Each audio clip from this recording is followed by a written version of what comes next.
One core thing I hope you remember in your relationship is emotions are fleeting, but your actions are lasting. I'm saying this because so many people wind up sabotaging their own relationship or being a part of its demise when it could have been saved or you could have got better outcomes because they're letting their emotions lead their actions.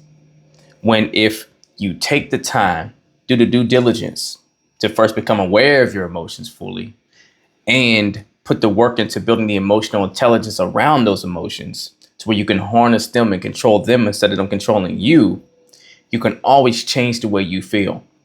You can always work out how to regulate how you feel and make a choice of the actions you take after you've regulated your emotions. But very easily, when we're going through spaces of conflict with our partner, uncomfortable times, especially if we feel like we've been wronged by them or we've been hurt by them, it can be really easy to let the raw emotions associated with that pain or that, hurtful experience dictate what you do to where it puts you in a negative frequency, negative vibration to go do negative things that you can't take back. You can always work through how to adjust the way you feel or even have a conversation with your partner to help how you feel.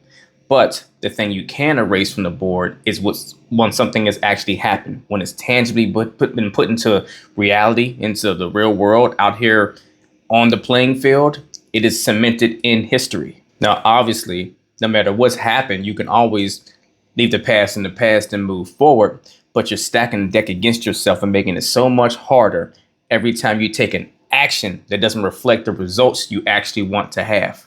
Because now you created something in the real world that you and your partner has to navigate now for yourselves, whether it be accountability on your end and now kicking yourself for doing that thing in the first place, even though you might have been justified in doing it, feeling that you had to get into this negative space and do this negative thing that you don't even want to be that way, but it was justifiable to do it because they had it coming or whatever. And maybe your partner sees it as they don't feel wrong in the equation. They don't feel like they did something so wild, or maybe they feel like they made a mistake and it wasn't intentional and they got this experience from you that now puts them on guard about you.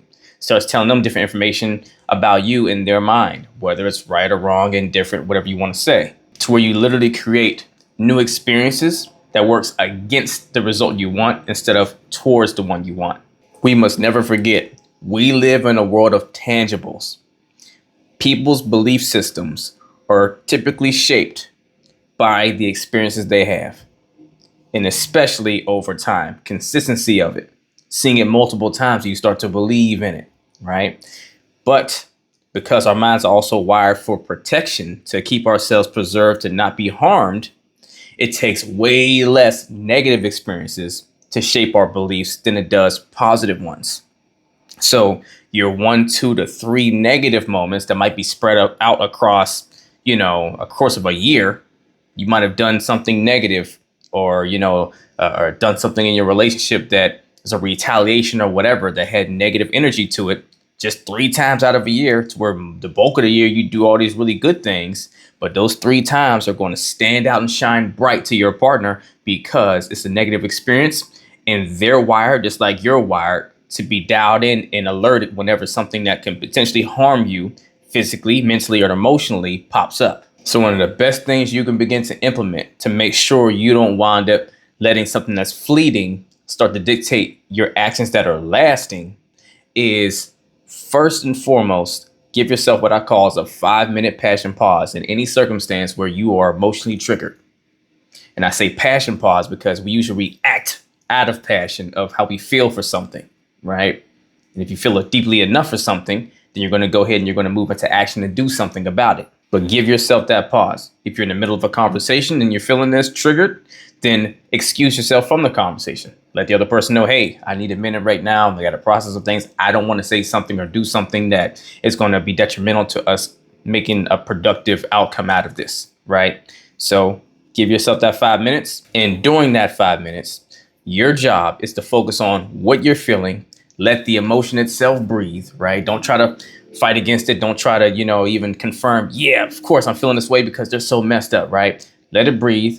Seek understanding for what the message is. You might already know what the message is. That's fine. But seek clarity in the message. What is it really saying to you? What's been violated for you? And then the third thing is what needs to happen to actually nurture and take care of this emotion. So if it's a negative one, it can become a positive one in a way that still serves my ultimate goal that I want to have. That third step is the biggest one, because so often we go and we do the thing that kind of nurses that emotion in the moment, right? We'll retaliate, we'll say something back, we'll attack back, right? To where we feel like we stuck up for that emotion that we felt bad about.